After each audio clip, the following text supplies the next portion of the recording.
35, verse 35.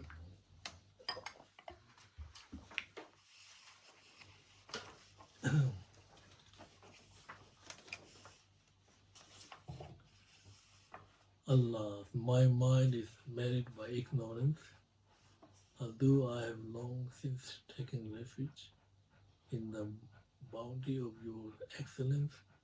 I have yet to gain even this smallest part. So that means, understand this one? My mind is married by ignorance. So what kind of ignorance we are talking about here? We are talking about two types of ignorance, right? Ignorance of person and ignorance of phenomena. So the fundamental ignorance is the root of pain and suffering. So here we are talking about Lama Tsongkhapa. So he said before he realized emptiness, so Lama Tsongkhapa's mind is married by ignorance. So when he take refuge to Buddha, Dhamma and Sangha, so then understand the dependent arising and emptiness. So he was able to understand what is emptiness means, you know. So here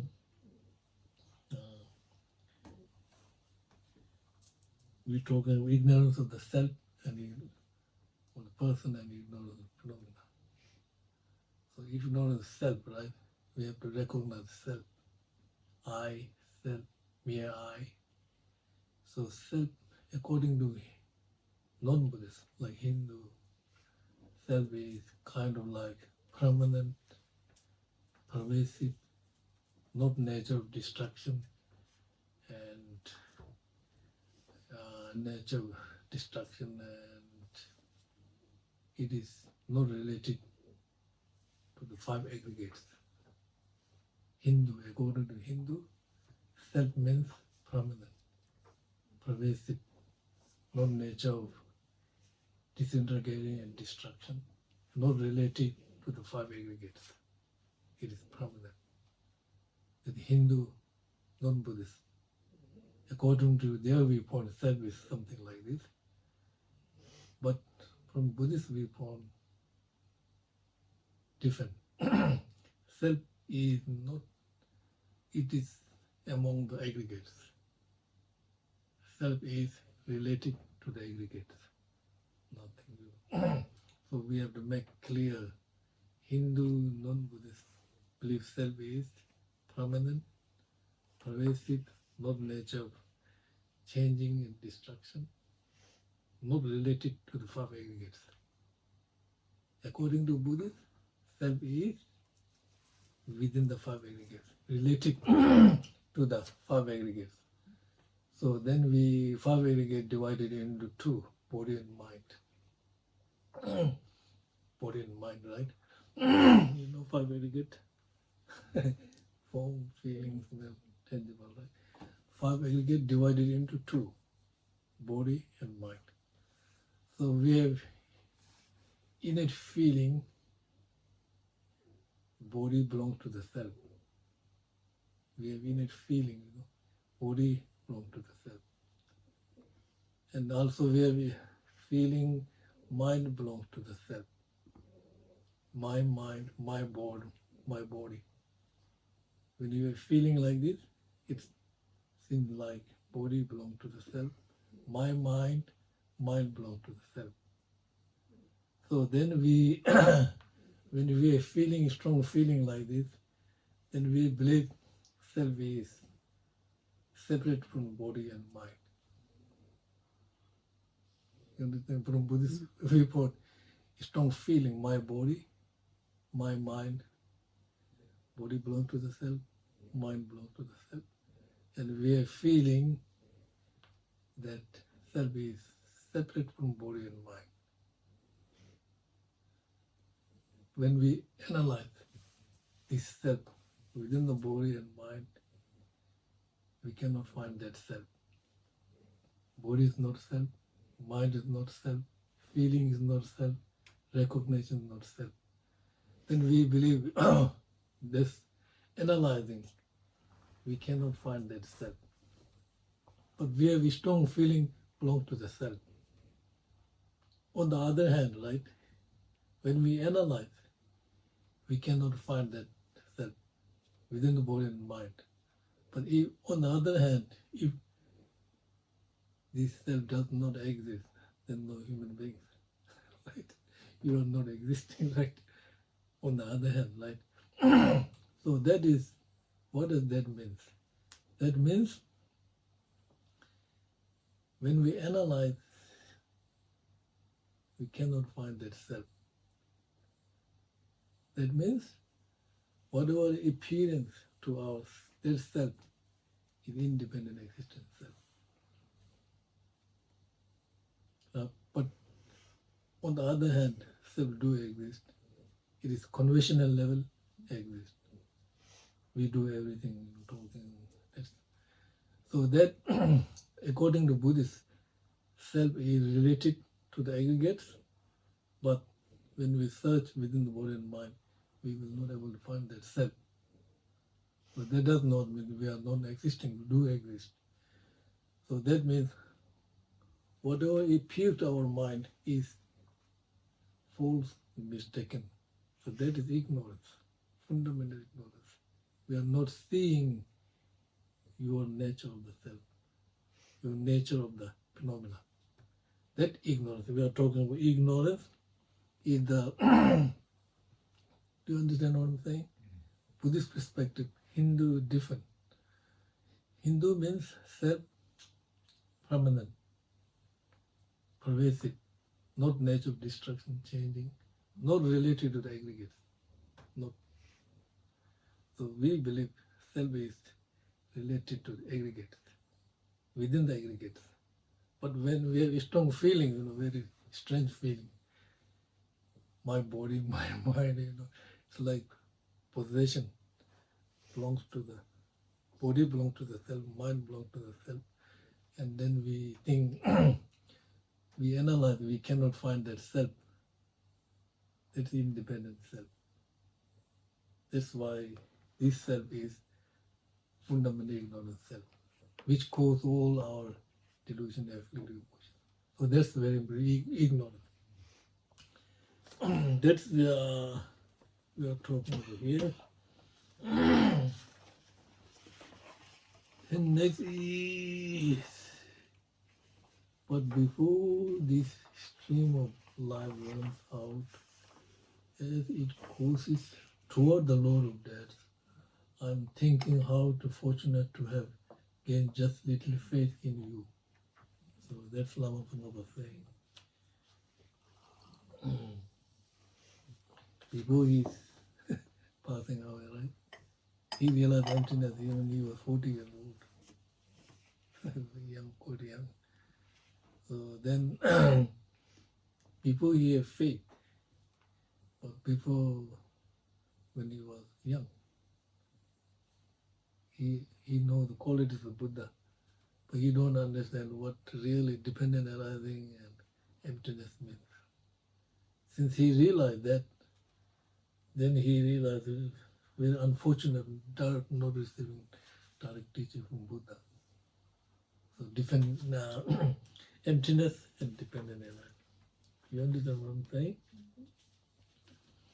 So that means in the Wisdom Sutra, it is said for whoever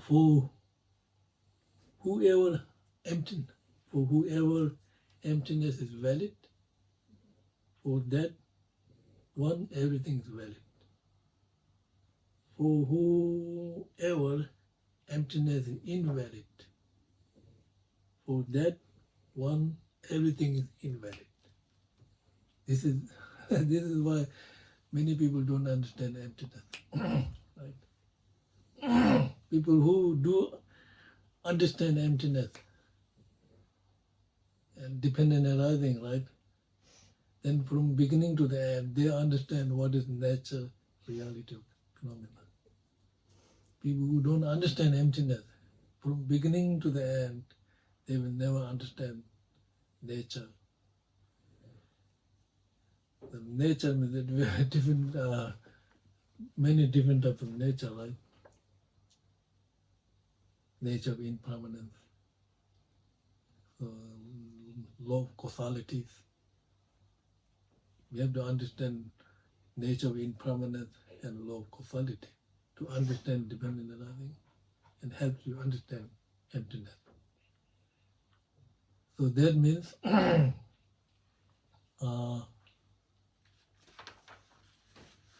when we talk about impermanence, right? We think impermanence is external. We see all things are breaking, disintegrating, getting old. But this is not really, we are talking about impermanence here. We are talking about impermanence means nature. It is nature. Nature means it depends on the karma, cause and effect. When the cause and effect is exhausted, we will die. So that's the nature for everybody. We don't understand that one. Many people think impermanence means external or disintegrating, but it really means nature. Nature, understanding impermanence comes from the impermanence means understanding cause and effect. Understanding cause and effect means understanding karma. So your life starts with karma, end with karma.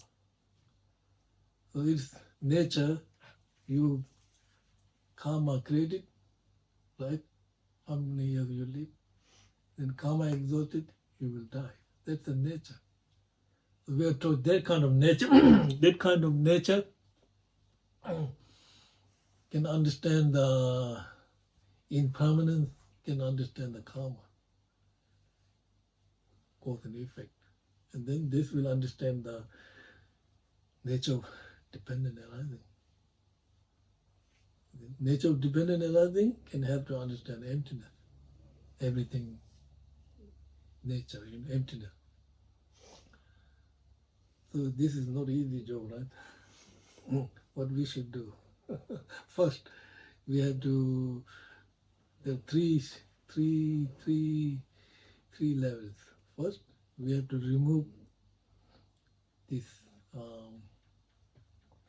First, we have to build up recollection and mindfulness in your daily life. Right? Am I acting properly or not? Am I thinking properly or not? Am I speaking properly or not? If you're thinking like this, build up maintain your recollection and alertness or mindfulness. First step. So this will help you to to understand basic level of karma, non-virtuous actions, 10 non-virtuous actions. So you will stop this thinking like this, will remove 10 non-virtuous actions.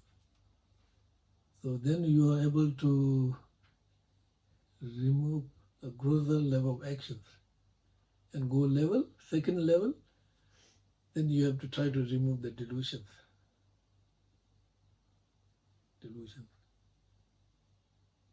You will slowly removing delusion, and third, you will able to remove imprint of the delusions. So level number 1, number 2, number 3. So when we control your actions of the 10 non-virtuous actions, result good human rebirth. When you control the delusion, result nirvana. When you control the imprint of delusion, result omniscient mind, dharmakaya, enlightened being. So 3 results coming.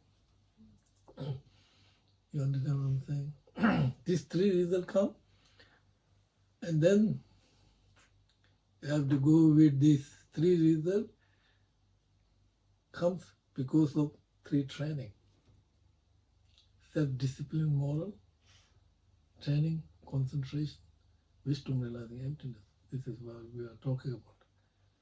Training, self-realizing, all the moral discipline will control your grosser level of distraction. Training concentration will control your subtle level of distraction. And training wisdom realizing emptiness will understand, especially inside, transcendental wisdom. Through that way, you will be able to remove what we are talking in samsara, 3 different kinds of suffering, right?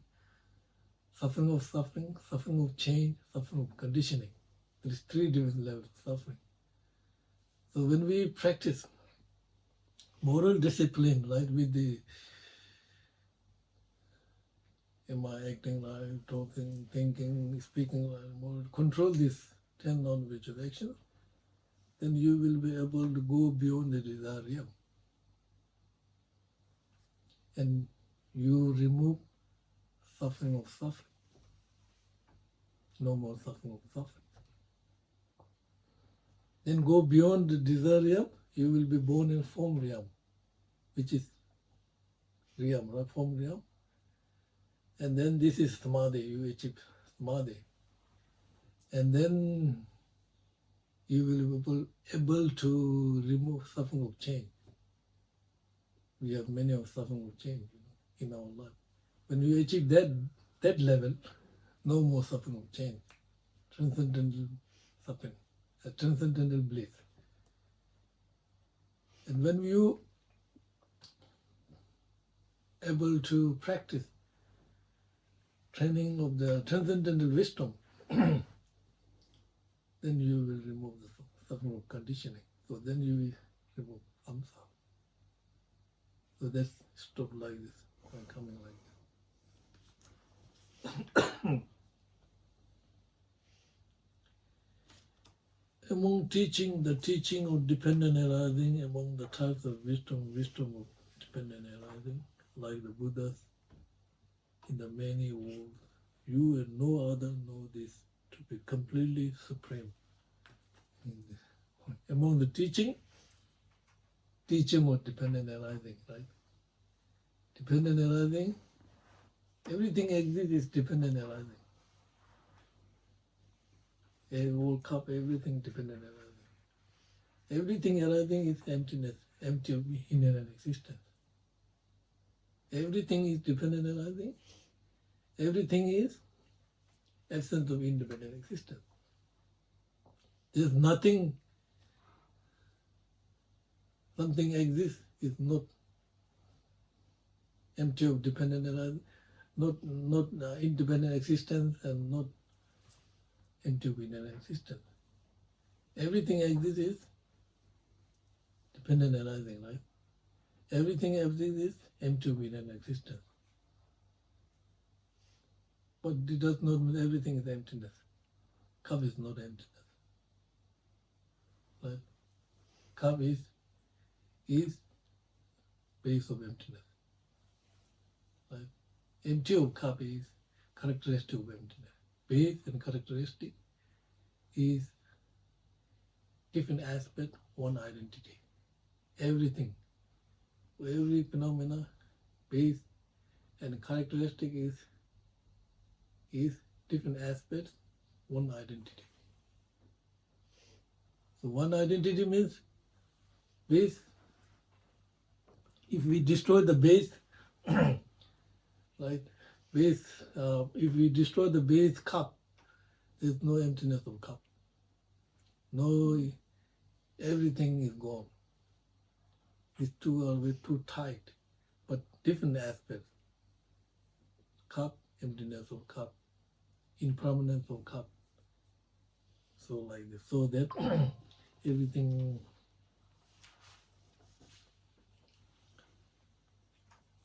Everything you told is based on dependent arising, designated to effect nirvana, and yet every deed is to yield nothing but peace. So if you understand that emptiness is dependent arising, right, then it give you peace. Peace means peace means remain your mind steady and calm. You understand what I'm saying? Not changing, fluctuating. Mind, Even mind distracted, you can practice. Even busy place, you can practice. You go to busy place, right? Like His Holiness, very busy, always practice. So that is very good sign you understand emptiness and dependent arising. Not ordinary people can do like this. When distracted, they can't practice.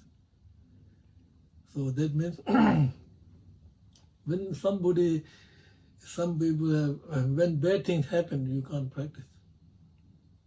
Right? When something bad going in your life, you will not practice. But not like this. All the practitioners have great side, great aesthetic, great beings, great practitioners, great Vinaya holders, great yoga yogis, totally different. Their mind very calm, steady, because they understand emptiness and dependent arising. You understand what I'm saying? Everybody understand what I'm saying? Very good.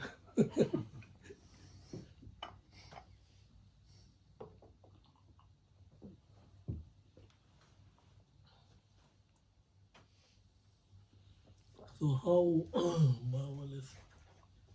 So this to bring peace, right? Peace. You're talking about peace means we're talking about steady mind. Mind not up and down, you know what I mean? So when practitioner who practice dependentizing and emptiness, something bad happen, they not disturb their mind. Something good happen, not excited mind.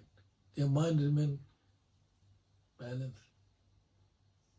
So that they believe something bad happening in your life, right?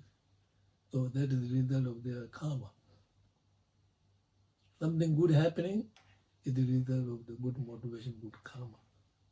Something bad happening, karma finish, rejoice. You understand what I'm saying? But then real practitioner, when something bad happens, then their mind is not disturbed. Mind is still peace, practicing. So that means you are great, ecstatic, great. This is sign of your practicing. Now great, then we have, there are 5 signs we will show you. Great ecstatic, great beings. So great being means if you are constantly thinking about others, then great beings. Thinking about yourself is not great beings. It's just people who are thinking about others more than yourself. Right? People who are thinking more for others, not thinking about yourself. And more thinking about others, that's great being. And these people who thinking about others may suffer lots of difficult times, but thinking about other all the time. That's sign of great beings. Other, thinking about others, and they often you thinking about others, and you may get some pain and suffering, but thinking about others. So that is sign of great being. Great being means thinking about others more than yourself. This is sign of great being. Then great practitioner. What is the sign of great practitioner? What is mind by great practitioner, right? According to Wisdom Sutra, there are 10 signs. You will scrape who will be a great practitioner. Wisdom Sutra. And the Wisdom Sutra teaching Buddha. So great practitioner means who copy the scriptures, right? who copy the scripture, who practice generosities, right? Who listen to the teachings and who memorize the teachings, who read the teachings in books, and who understand the meaning of teachings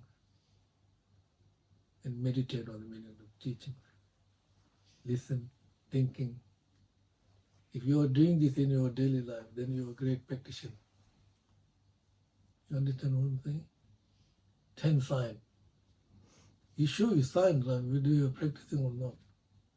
When you get sick, show you in your body. Like body show you the sign you are sick. Internally show you the sign you are a practitioner or not. You are practicing dependent arising or emptiness. Are you practicing impermanence, law of cause and effect? Sign will show you. You understand what I'm saying? So great practitioner and great Vinaya holder.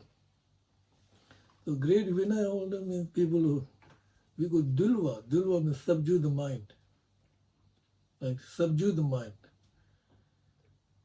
So subdue the mind is subdue. You will show you the sign. If you are practicing Dharma, right?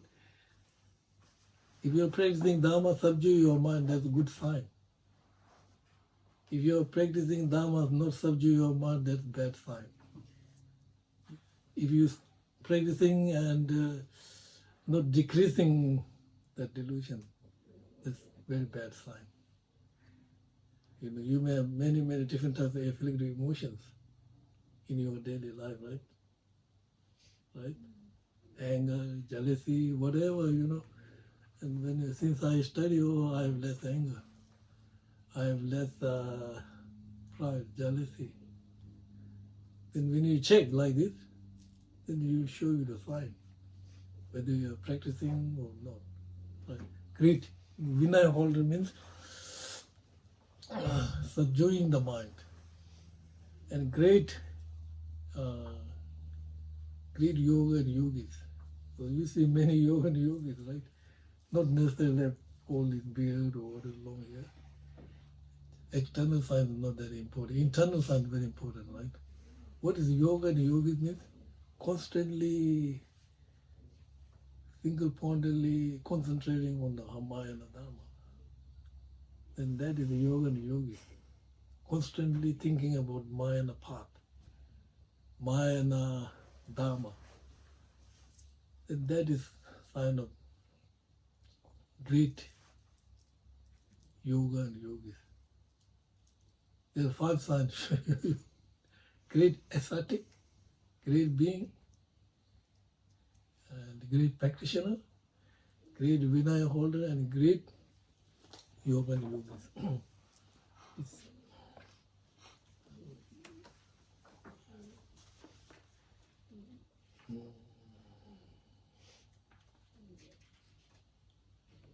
And how marvelous you teaching love, since they bring peace to all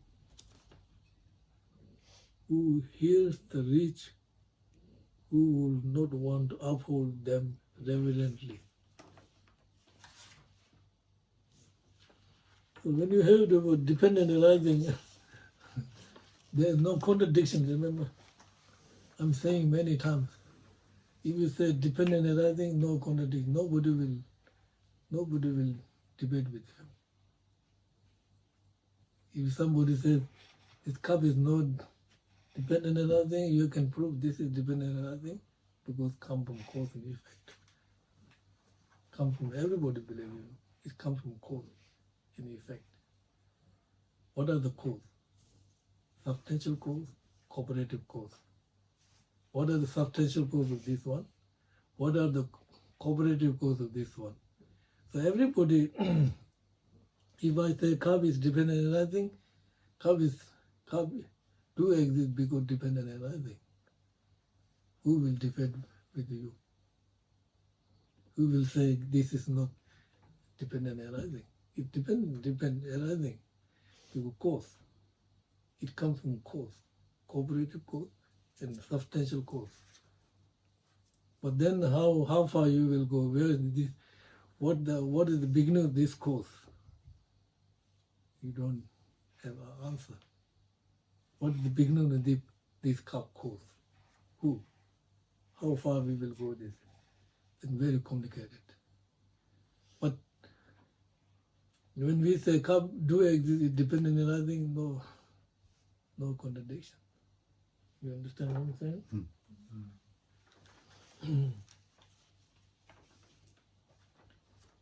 This system free from contradiction from top to the bottom. All come, all reviles, and grant to being the two goals in this I take increasing delight. Yeah, what are the two goals?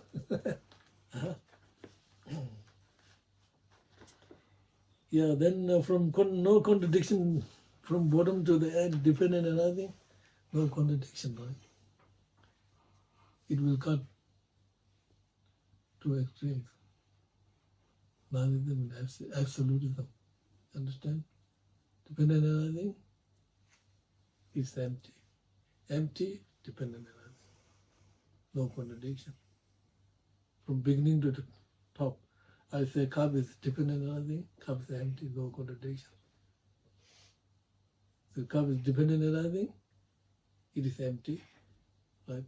There's no contradiction from beginning to the bottom. You understand what I'm saying? What are the two goals means? Two goals. Cut. Nihilism, absolutism. Nihilism means if you go too far, go nihilism. Huh? You have to stay in the middle. If you go too far, go nihilism. If you analyze, the cup will disappear. If you analyze this cup through analytical meditation, one by one, cup will not exist, disintegrate. Then you are going too far, nihilism. Stay in the middle, right? Don't go too far. So then remain in the middle, then you can hold. Cup is empty, do exist, dependent on everything. Okay, let's finish. Thank you.